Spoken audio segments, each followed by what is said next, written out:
पौराणिक मान्यताओं के अनुसार महाभारत काल से अनंत चतुर्दशी व्रत की शुरुआत हुई।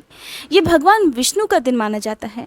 अनंत भगवान ने सृष्टि के आरंभ में 14 लोकों तल, अतल, वितल, सुतल, तलातल, रसातल, पाताल, भू, भुवः, स्वः, जन, तप, सत्य और मह की रचना की थी। इन लोकों का पालन और रक्षा करने के लिए वे स्वयं भी 14 रूपों में प्रकट हुए थे, जिससे वे अनंत प्रतीत होने लगे। इसलिए अनंत चतुर्दशी का व्रत भगवान विष्णु को प्रसन्न करने और अनंत गुना फल देने वाला माना गया है।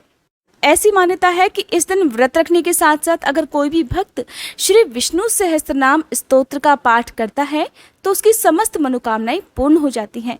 धन धान्य, सुख संपदा और संतान आदि की कामना से ये व्रत रखा जाता है। हमारे देश के कई राज्यों में इस व्रत का प्रचलन है और इस दिन भगवान विष्णु की कथाएं सुनी जाती हैं। साथ ही अनंत चतुर्दशी को गणेश महोत्सव का समापन भी हो जाता है और इस दिन गणपति विसर्जन भी किया जाता है। इसलिए इस दिन का और भी ज़्यादा महत्व है। आज की इस वीडियो में आप जानेंगे अनंत चतुर्दशी की तिथि, शुभ मुहूर्त और पूजा विधि के बारे में कि कैसे अनंत चतुर्दशी का यदि व्रत आप पहली बार रखने जा रहे हैं तो आपको किन किन बातों का ध्यान करना चाहिए, कैसे पूजा करनी चाहिए। साल 2022 में 9 सितंबर शुक्रवार को अनंत चतुर्दशी है। व्रत भी इसी दिन रखा जाएगा और इसी दिन गणपति विसर्जन भी किया जाएगा।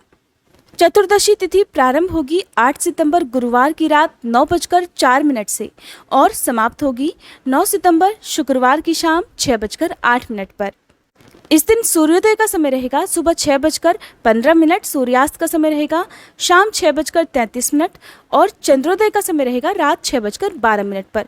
अब जानिए इस दिन रहने वाले कुछ शुभ मुहूर्त के बारे में और पूजा का शुभ मुहूर्त कब से कब तक रहने वाला है। इस दिन ब्रह्म मुहूर्त का समय रहेगा सुबह 4:30 से लेकर 5:17 तक। अभिजीत मुहूर्त रहेगा सुबह 11:53 से 12:43 तक और अमृत काल का समय रहेगा सुबह 3:01 से 4:28 तक। विजय मुहूर्त रहेगा दोपहर 2:23 से 3:13 तक। शाम की पूजा का शुभ मुहूर्त रहेगा शाम 6:34 से 7:45 पर। अब जानिए पूजा विधि के बारे में। इस वीडियो में मैं आपको केवल अनंत चतुर्दशी की पूजा विधि के बारे में बताऊंगी। अगर आप जानना चाहते हैं कि अनंत चतुर्दशी के दिन गणपति विसर्जन कब और कैसे किया जाता है तो इसकी वीडियो अलग से हमारे चैनल पर अपलोड हो जाएगी। आप उस वीडियो को जरूर देख लीजिएगा।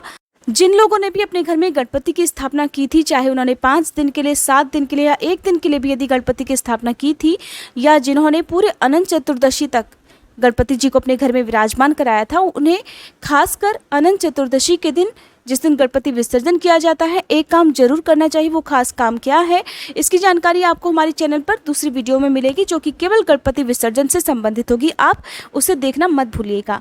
अब बात करते हैं कि इस दिन पूजा कैसे की जाती है। तो अनंत चतुर्दशी के दिन सुबह जल्दी उठकर स्नान करके साफ स्वच्छ वस्त्र धारण कर घर के मंदिर को साफ करके गंगा जल से पवित्र कर लेते हैं।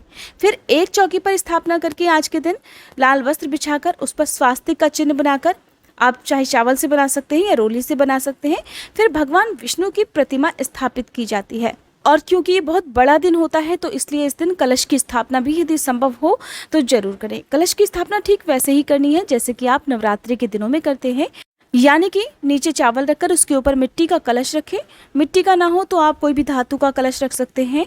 उसके अंदर आप जल डालें, एक सिक्का, हल्दी की गांठ, दूर्वा, अक्षत, ये सब डालने के बाद आप उसके ऊपर पूर्ण पात्र भी रख सकते हैं या फिर आप नारियल भी, जो पानी वाला नारियल है, उसकी भी स्थापना आप कर सकते हैं।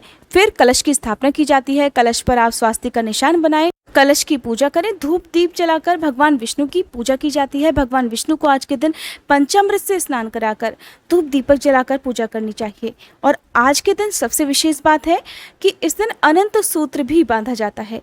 अनंत सूत्र 14 गांठों वाला एक डोरा होता है जिसे कि इस दिन विशेष रूप से अपने हाथ में धारण करना चाहिए। मान्यता है कि फिर पूरे साल भगवान विष्णु सभी संकटों से रक्षा करते हैं। यदि आप किसी विशेष काम से, किसी जरूरी काम से, किसी प्रतियोगिता में यदि आप जा रहे हैं, किसी इंटरव्यू में यदि आप जा रहे हैं या कोई भी ऐसा काम करने जा रहे हैं जिसमें आपको सफलता प्राप्त करनी हो तो आपके हाथ में ये अनंत डोरा बंधा हुआ होना चाहिए।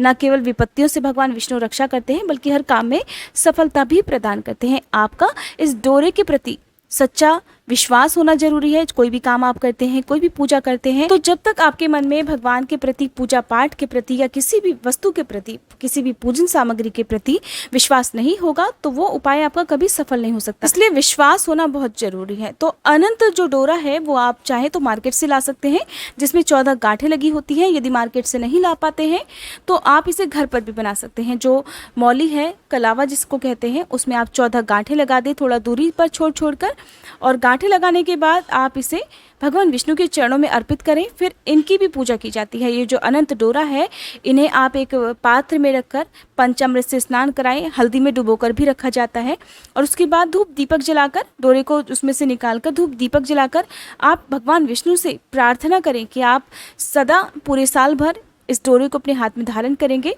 और भगवान विष्णु आपकी सभी विघ्नों से रक्षा करें, आपको हर काम में सफलता प्रदान करें। इस कामना के साथ आप इस डोरे को अपने हाथ में बांध लीजिए। जो पुरुष हैं उन्हें दाएं हाथ में और महिलाओं को इसे बाएं हाथ में बांधना चाहिए। इस डोरे को न केवल व्रत रखने वाले भक्त बल्कि परिवार के हर सदस्य अपने हाथ में बांध सकते हैं। ओम अनंताय नमः इस मंत्र का कम से कम 108 बार जाप करके, इसे अभिमंत्रित करके ही आपको धारण करना चाहिए। जितने भी घर के सदस्य हैं उन सभी के लिए आपको अलग अलग से 108 बार मंत्रों का जाप करना चाहिए। कहते हैं कि इस धागे को धारण करने से भगवान विष्णु सदैव सद्बुद्धि प्रदान करते हैं और आप जिस भी वस्तु की सच्चे मन से कामना करते हैं वो आपको प्राप्त हो जाती है। अनंत चतुर्दशी का ये जो डोरा है वो आप अगले वर्ष फिर से बदल सकते हैं। पुराने का विसर्जन करके आपको फिर से नया डोरा अगले साल धारण करना चाहिए। बहुत सी जगह पर अनंत का ये डोरा सुबह की पूजा करने के साथ ही बांध लिया जाता है, तो कुछ जगह पर शाम की पूजा करने के बाद बांधा जाता है। आप दोनों में से किसी भी समय कर सकते हैं। अगर आपके घर में पहले से ही इस परंपरा का पालन हो रहा हो तो अपने घर की परंपराओं का पालन आप जरूर करिएगा। दिन भर उपवास करके यदि संभव हो तो इस व्रत में रात को निराहार रहें। आप केवल जरूरी हो तो फलाहार कर सकते हैं। अनंत चतुर्दशी का व्रत है तो आज अपने हाथ से कुछ न कुछ दान आप अवश्य करें। इस दिन किए गए दान का अनंत फल प्राप्त होता है, कई गुना पुण्य प्राप्त होता है। आप अच्छी और ज़रूरत वाली, काम में आने वाली चीज़ों का ही दान इस दिन करें। भूल कर भी पुरानी वस्तुओं का, पुराने सामानों का दान आज के दिन नहीं करना चाहिए। ये थी आज की वीडियो। आपको हमारे चैनल पर आगे आने वाली वीडियो में अनंत चतुर्दशी की कथा भी सुनने को मिलेगी। ऐसे में यदि आपको ये वीडियो पसंद आई हो तो प्लीज़ वीडियो को लाइक करके, अगर आपने हमारे चैनल को अभी तक सब्सक्राइब नहीं किया है तो चैनल को सब्सक्राइब करके बेल आइकन प्रेस करना मत भूलिएगा।